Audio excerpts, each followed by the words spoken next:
আসসালামু আলাইকুম ওয়া রাহমাতুল্লাহি ওয়া বারাকাতুহু। আলহামদুলিল্লাহি ওয়াহদা ওয়াসসালাতু ওয়াসসালামু আলা মান লা নাবিয়্যা বা'দা, আম্মা বা'দ। সম্মানিত ভাই ও বন্ধুগণ, আজ আপনাদের মাঝে একটি বিষয় শেয়ার করতে চাচ্ছি। সেটি হলো, আমরা মানুষ জাতির মাঝে বহু লোক এমন আছি যাদেরকে আল্লাহ সুবহানাহু ওয়া তাআলা সৃষ্টি করেছেন জাহান্নামের জন্য। আল্লাহুল মুস্তাআন। যাদের জন্মই হয়েছে জাহান্নামে নিক্ষেপিত হওয়ার জন্য।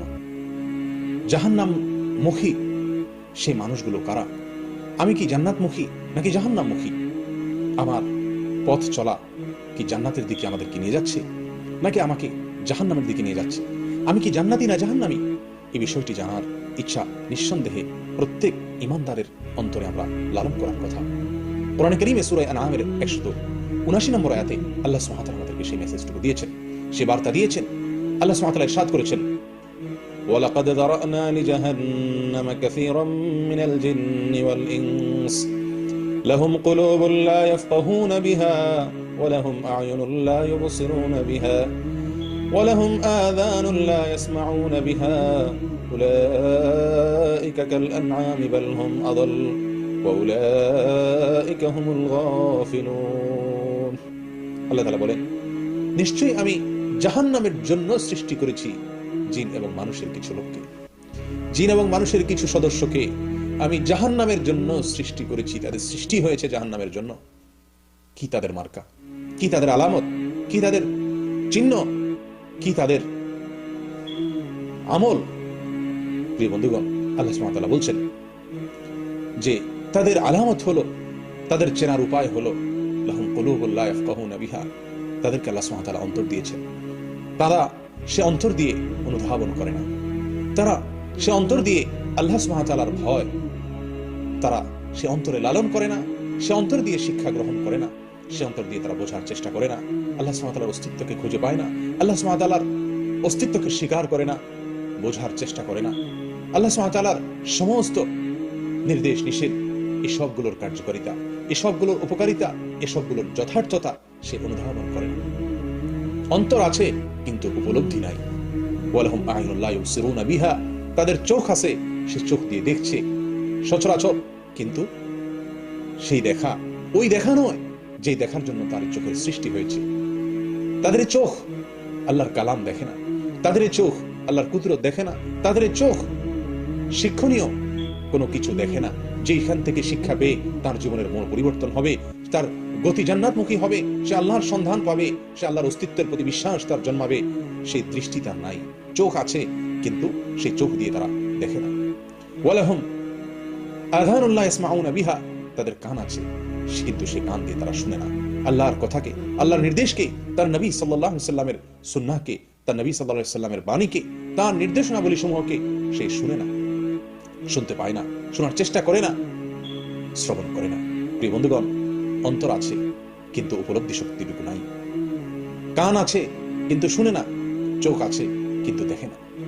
আমাদের সমাজে এমন বহু লোক আমরা আছি, আল্লাহ মাফ করুন, যারা প্রতিনিয়ত জাহান্নামের কথা শুনছি কিন্তু শুনেও আমরা যেন শুনতে পাচ্ছি না। আমাদের জীবনকে পরিবর্তন করে না, আমাদের অন্তরগুলো গলে না, আমাদের চক্ষুগুলো প্রতিনিয়ত আল্লাহ সুবহানাহু ওয়া তাআলার বহু কুদরত দেখে চলেছে। আল্লাহ সুবহানাহু ওয়া তাআলার বহু কিছু, বহু সৃষ্টি, বহু নির্দেশ আমরা দেখছি, কিন্তু দেখেও যেন আমরা না দেখার ভান করে আছি। আমাদের জীবনকে পরিবর্তন করে না সেসব দেখায়, সেসব শোনা আমাদের মাঝে পরিবর্তন আনে না, আমাদের অন্তরের ভিতরে সাড়া সৃষ্টি করে না, আমাদের অন্তরকে এরকম ভাবে আন্দোলিত করে না, নাড়া দেয় না। এই যদি হয় আমাদের অবস্থা, তো আল্লাহর ভাষায়, আল্লাহ মাফ করুন, জাহান্নামমুখী জীবন আমার হয়ে আছে, আমার পথ চলা হচ্ছে জাহান্নামের দিকে। প্রিয় বন্ধুগণ, আসুন নিজেদেরকে আল্লাহর জন্য বিগলিত করি। আল্লাহ সুবহানাহু ওয়া তাআলা বলেন, আলাম ইয়ানিল্লাযীনা আমানু আন তাখশা কুলুবুহুম লিযিকরিল্লাহ। যারা ঈমান এনেছে, আল্লাহর স্মরণে তাদের অন্তর বিগলিত হওয়ার সময় কি এখনো হয়নি?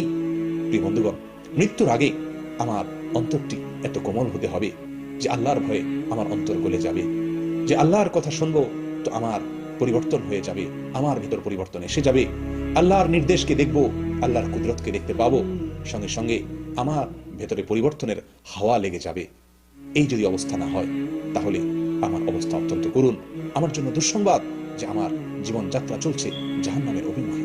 প্রিয় বন্ধু, আমাদের এই সমাজে আমরা অনেকেই প্রতিনিয়ত আল্লাহর সতর্কবাণী আমাদের কানে আসে, আমাদের চোখ দিয়ে আমরা পড়ি, পাঠ করি, কিন্তু সেগুলো আমাদের জীবনকে পরিবর্তন করে না। আল্লাহর যে বিষয়ে সাবধান বাণী আমরা শুনি কিংবা দেখি অথবা পড়ি, সে বিষয় সম্পর্কে আমাদেরকে সচেতন করে না, সাবধান করে না। আমরা কত ওয়াজ, কত নসিহত, কত আলোচনা আমরা শুনি, অন্তর পাথরের মতো হয়ে গেছে, তার কোনো কার্যকারিতা আমরা অনুভব করতে পারি না। যদি এরকম অবস্থা হয় যে আমাদের অন্তর নিষ্ক্রিয় হয়ে যায়, আমাদের চোখ কানগুলো নিষ্ক্রিয় হয়ে যায়, এগুলো আমাদের মাঝে পরিবর্তন না আনে, এগুলো কার্যকারিতা হারিয়ে যায়, প্রিয় বন্ধু, তাহলে দুঃসংবাদ আমার আপনার জন্য। আল্লাহ সুবহানাহু ওয়া তাআলা বলেন, উলাইকা কাল আনআম, এই শ্রেণীর লোকেরা চতুষ্পদ জন্তুর মতো, বাল হুম আদাল, বরং চতুষ্পদ জন্তুর চাইতেও তারা বেশি পথ হারা। চতুষ্পদ জন্তু এত বেশি পথ হারা নয়, এত বেশি পথভ্রষ্ট নয়, এত বেশি তারা গোমরাহ নয়, যত বেশি গোমরাহ, যত বেশি পথ হারা, যত বেশি পথভ্রষ্ট ওই লোক, যে লোক তার অন্তর দিয়ে উপলব্ধি করতে পারে না, যার চোখ দিয়ে দেখে না, যার কান দিয়ে শুনে না আল্লাহর নির্দেশকে, আল্লাহর নিষেধকে, আল্লাহর সতর্ক বাণীকে, আল্লাহর সুসংবাদকে যে ব্যক্তি অন্তর দিয়ে উপলব্ধি করে না এবং বিশ্বাস করে না, তার জীবনে কোনো পরিবর্তন হয় না। প্রিয় বন্ধুগণ, আজ এরকম অবস্থা আমাদের অনেকের মাঝেই বিরাজ করছে, যে আমরা প্রতিনিয়ত শুনছি, দেখতে পাচ্ছি, জানছি, কিন্তু সেটি আমাকে পরিবর্তিত করে না। এটি নিঃসন্দেহে দুর্ভাগ্যের একটি বড় আলামত। আল্লাহ তাআলা আমাদের সকলকে হেফাজত করেন, অন্তরগুলোকে বিগলিত করে দেন, বিনম্র করে দেন আল্লাহর জন্য। জাহান্নামের ভয়ে আমাদের অন্তরগুলো যেন গলে যায়, আর তাহলেই আমরা জান্নাতি হওয়ার এরকম ভাবে প্রবল আশা অন্তরের ভিতর লালন করতে পারবো। আল্লাহ তাআলা আমাদেরকে সে তৌফিক দান করেন, আমরা যেন জান্নাতি হতে পারি। জান্নাতি অন্তর, জান্নাতি চোখ, জান্নাতি কান এবং আল্লাহ সুবহানাহু ওয়া তাআলাকে চেনার মতো দৃষ্টি, আমাদের ভিতর পরিবর্তন আসার মতো দৃষ্টিভঙ্গি, মানসিকতা আমরা যেন লালন করতে পারি। আল্লাহ আমাদেরকে সে তৌফিক দান করেন। ওয়া আখিরু দাওয়ানা আলহামদুলিল্লাহি রাব্বিল আলামিন। আসসালামু আলাইকুম ওয়া রাহমাতুল্লাহি ওয়া বারাকাতুহু।